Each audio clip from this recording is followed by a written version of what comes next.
BRS ను విడిన వలస ఎమ్మెల్యేలకు టెన్షన్ పట్టుకుంది. ఉన్న పదవి ఊడిపోతుందేమోనని బెంబలెత్తిపోతున్నారు. పార్టీ ఫిరాయింపులపై గులాబీ పార్టీ ఢిల్లీలో న్యాయ పోరాటాన్ని ముమ్మరం చేయడమే ఇందుకు కారణం.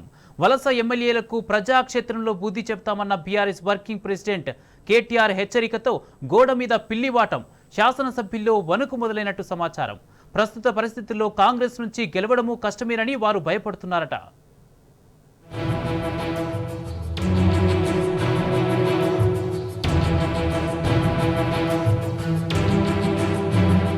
కుర్తిలో పడ్డ ఎలుక చందంగా తయారైంది బీఆర్ఎస్ నుండి కాంగ్రెస్ లో చేరిన ఎమ్మెల్యేల పరిస్థితి.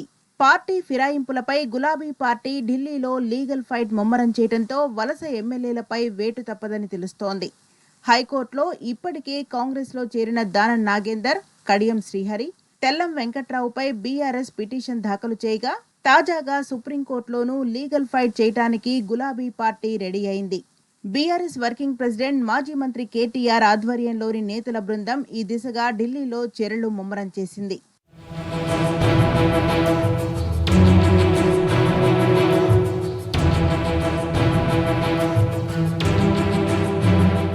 సోమవారం ఢిల్లీలోని పలువురు ప్రముఖ న్యాయ కోవిదులు, రాజ్యాంగ నిపుణులతో బీఆర్ఎస్ వర్కింగ్ ప్రెసిడెంట్ కేటీఆర్ ఆధ్వర్యంలో నాయకుల బృందం చర్చలు జరిపింది.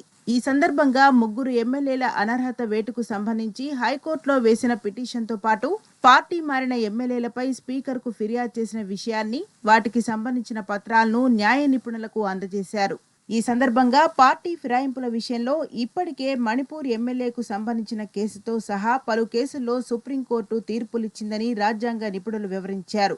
గతంలో మాదిరిగా అనర్హత వేటు విషయంలో సుదీర్ఘకాల నిర్ణయం తీసుకోకుండా స్పీకర్ నాంచలేరని స్పష్టం చేశారు. ప్రస్తుతం సుప్రీంకోర్టు మార్గదర్శకాలు స్పష్టంగా ఉన్నందున హైకోర్టు సైతం ఎక్కువ కాలం వాయిదా వేసే అవకాశం లేదని అభిప్రాయపడ్డారు. హైకోర్టు నిర్ణయం త్వరగా ప్రకటించకుంటే సుప్రీంకోర్టుకు వెళ్లే అవకాశం ఉన్నదని చెప్పారు. ఫిరాయింపు స్థానాల్లో ఉప ఎన్నికలు తప్పవని, వలస ఎమ్మెల్యేలకు ప్రజాక్షేత్రంలోనే బుద్ధి చెబుతామని కేటీఆర్ హెచ్చరించారు. సుప్రీంకోర్టు తీర్పులతో పాటు న్యాయ కోవిదులు, రాజ్యాంగ నిపుణులు చెబుతున్న సలహాలు, సూచనల మేరకు న్యాయ పోరాటం కొనసాగిస్తామని తెలిపారు. నెలలో పార్టీ మారిన ఎమ్మెల్యేలపై అనర్హత వేటు అంశం తేలిపోతుందని కేటీఆర్ విశ్వాసం వ్యక్తం చేశారు.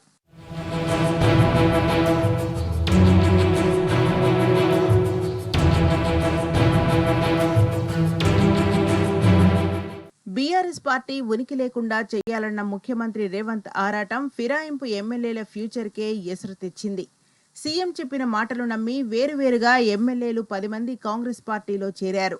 బీఆర్ఎస్ ఎల్పీ విలీనం కావాలంటే మరో 16 మంది హస్తం గూటికి చేరాలి.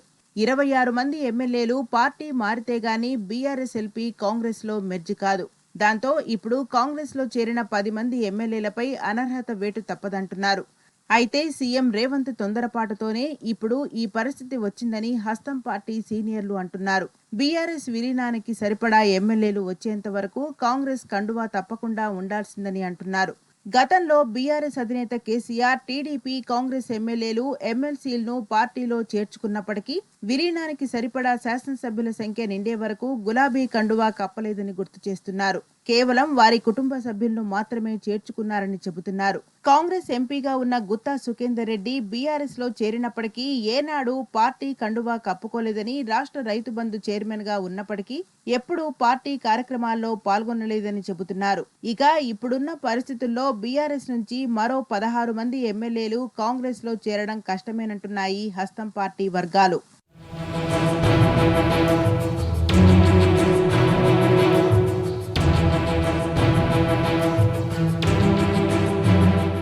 సీఎం రేవంత్ మాట నమ్మి మోసపోయామన్న భావనలో 10 మంది ఫిరాయింపు ఎమ్మెల్యేలు ఉన్నట్లు సమాచారం.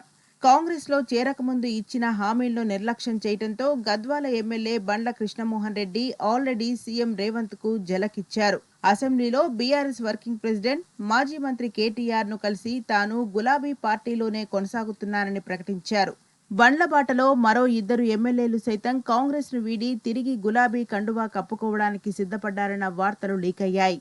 కాంగ్రెస్ లో చేరిన ఎమ్మెల్యేలు ఒక్కొక్కరుగా తిరిగి వెళ్లిపోతున్నారన్న సమాచారం తెలుసుకున్న అధిష్టానం సీఎం రేవంత్ కు క్లాస్ తీసుకుందట. దీంతో ఆయన ఎమ్మెల్యే పోచారం నివాసంలో విందు ఏర్పాటు చేసి ఫిరాయింపు ఎమ్మెల్యేలతో మాట్లాడారు.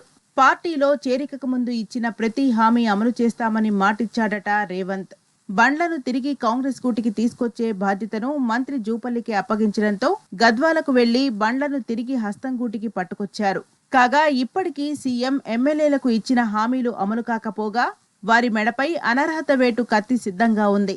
ఆ శాసనసభ్యులపై వేటు పడితే ఉప ఎన్నికలు అనివార్యం కానున్నాయి. బై ఎలక్షన్ వస్తే తమ పరిస్థితి ఏంటన్న టెన్షన్ గోడ మీది పిల్లివాటం ఎమ్మెల్యేలను వెంటాడుతోంది. రేవంత్ ఉప ఎన్నికలను ఎదుర్కొంటాడా, తిరిగి తమను గెలిపించడాన్ని ఛాలెంజ్గా తీసుకుంటాడా అన్న అనుమానాలు వారిని వెంటాడుతున్నాయట.